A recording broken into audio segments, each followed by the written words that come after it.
Good morning, good evening, good afternoon. It's your girl Fee on YouTube. This is the day that the Lord has made. I will rejoice and be glad in it, okay? So y'all know this is the Pro Boxing Pro Jesus Loving channel. Over here we talk all things boxing, all things Christ, whatever else I want to talk about. So let's get straight into it. I want to talk about Shedeur Sanders and how I just feel like you got to understand something. All of these celebrities, celebrator people are in cahoots together. Okay, there's already been a plot twist, agenda put in place for every celebrity.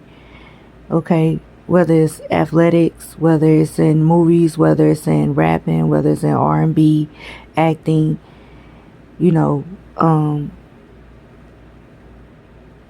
Shedeur, they wanted him to have what you call a, work your way up from the top. We're going to make you work for it. But I know you had a privileged life type of agenda set forth for him. You know what I'm saying? All of this was pre-planned. I don't know if you remember, Shedeur basically hinted that he was going to be playing around about this time. You get what I'm saying? So Dillian getting a concussion, all of this stuff is like a psyops. You get what I'm saying? And I'd be doggone if a lot of you, spiritual United Negroes of America wasn't, just bashing the NFL, bashing the coach, bashing, you know what I'm saying, the league. Which, let me do this side note, sidebar. At the end of the day, this is them folks, them folks, not us, them other, white folks. This their league. They do what they want to do at the end of the day, and they work it how they want to work it. And, period. I don't care if the predominantly of players are us. It does not matter. We don't own the league. We don't have much of a stake in the league, if any at all, I don't think. And so we get paid millions to work for them. And the way they run things is how they run things. If you Negroes don't like it, stop sending your sons there. Do what I did. You have your son use his brain to get money instead of his body, okay? And he could do his talent on the side, or maybe use his brain, get the money, and start his own little baby league, like what Ice Cube and them did. He went and patched up with them people to get his foot in his own type of league, the big three, which is taking off. So it does work, but then again, he's also one of the, you know what I'm saying? So anyway, I say that to say this. Shedeur is finally playing. I hope y'all happy he's starting. The coach still looking like, listen, he don't care for him, if you ask me. And I don't think he don't care for him because he don't like Shedeur personally.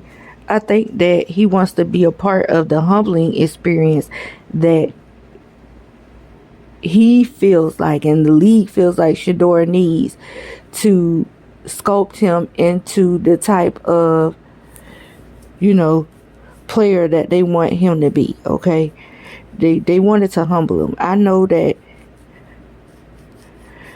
black people, we like to say, oh, the white man always trying to humble us. Why y'all humble us? They don't humble the white man. And to a certain extent, you're right, they don't. But Shedeur didn't help.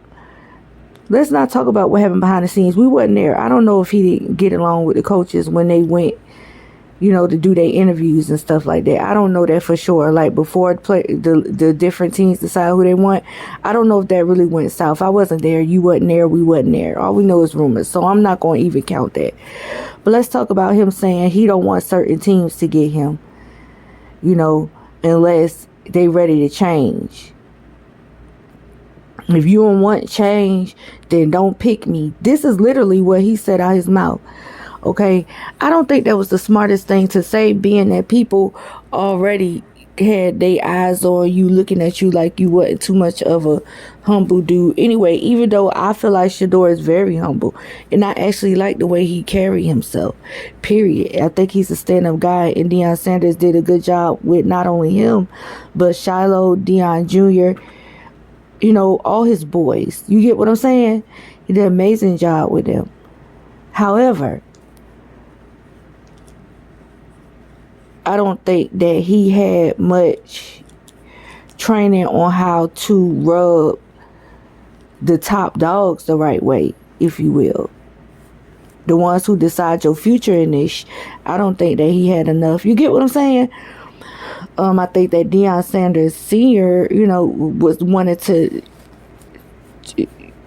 things to go a certain way for his boys, and he felt like he had earned his right for certain teams to, you get what I'm saying, pick them up and get them a chance, preferably Shedeur.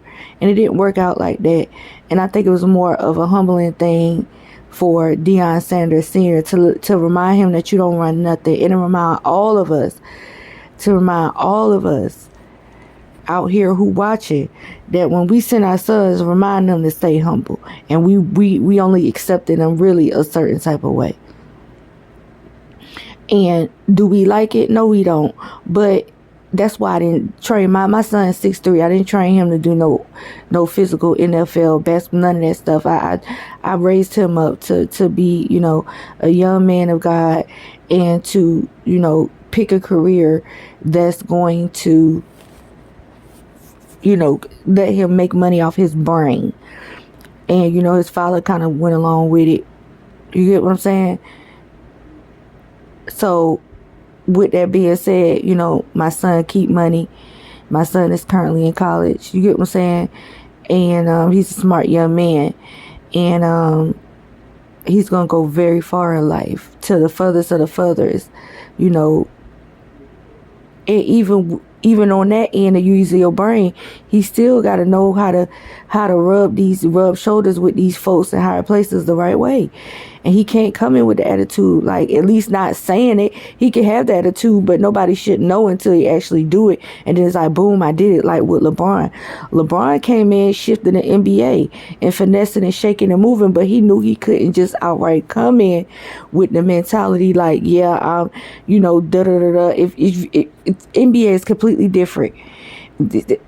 LeBron has a lot to do with that.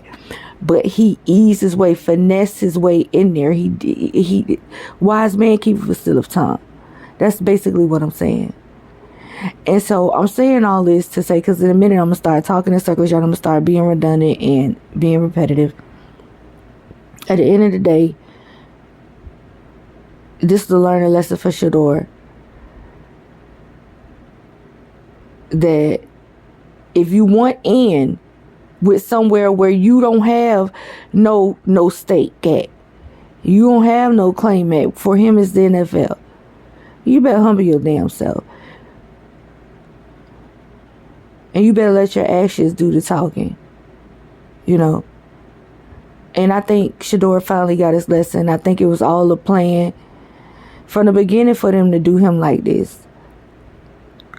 And he hinted at knowing that he was going to play around about this time. So it's like they all in cahoots together just to play games with us and to play on our top and our emotions. And, a lot of us went for it. I'm going to say us, or I didn't, but I'm going to just say us because I'm still a part of the collective, of, my people who constantly get finessed out of their feelings and feeling away and jerking at y'all emotions instead of looking at how this thing really played out. You know what I'm saying? It's like this been a plan all along. Only for him to play, what is this, 12-12? He's number 12 and the 12 something game. I don't know what it was, but I know it's a 12. So when the numbers start matching, then we really know what's going on. You know what I'm saying? Everything was already put in place for it to go like this. So, it's really just a mess with us out here, But I hope I broke it down to your likeness in a way that you understand that, we got to stop letting these folks get us worked up. I seen vloggers on here going off cussing they just want to humble the nigga, but they don't do it to their own. Yeah, of course they do. They always have done it like this to us. And if you don't like it, stop sending your sons there. You can't complain about a system that you don't own. You don't run. The NFL ain't ran by black people. Go connect your child to an industry, a business that we run, and then we can talk trash. You can't talk trash about how, the others are treating us as employees when we don't have no stake in it. We don't own it anyway. Just because it is made up of predominantly us doesn't mean that we have a say. This my say the NFL belong to me is my business, and I got predominantly Chinaman working for me, and the Chinaman said, "Well, we gonna come in and change this and that and the other." You can't change nothing if I own everything. You work for me. You gotta come in as humble or as wretched, however I want you to come in. You gotta behave how I want you to behave. It belongs to me. It's mine. How dare you try to tell me how I treat you, this and that and the other, but you steady sending all of your offspring to me to work up under me, and then gonna tell me how I should run it and how I should do it. You get what I'm saying? But anyway, that's all I got for y'all. Y'all comment below. Let me know what y'all think. I know a lot of people not gonna like this, but it's the truth. You know what I'm saying? I can talk. I got a 6'3" son, 200 something pounds. Been, tall majority of his adolescence. Thick the majority of his adolescence. Would have made a great linebacker or something like that. You know what I'm saying? Whatever. And, I didn't send him and sacrifice him to a league that I know in the end just going to use him up physically and throw him away once they get all they can squeeze out of him. And that seems to cause mental issues too. Okay, so I all for money, and just to say that, we ain't finna do that. My son could get millions without the NFL, NBA, all that, and so could yours, and so could yours. You know what I'm saying? But anyway, that's all I got for y'all. Y'all comment below. Let me know what y'all think. That's all I got for y'all. Peace.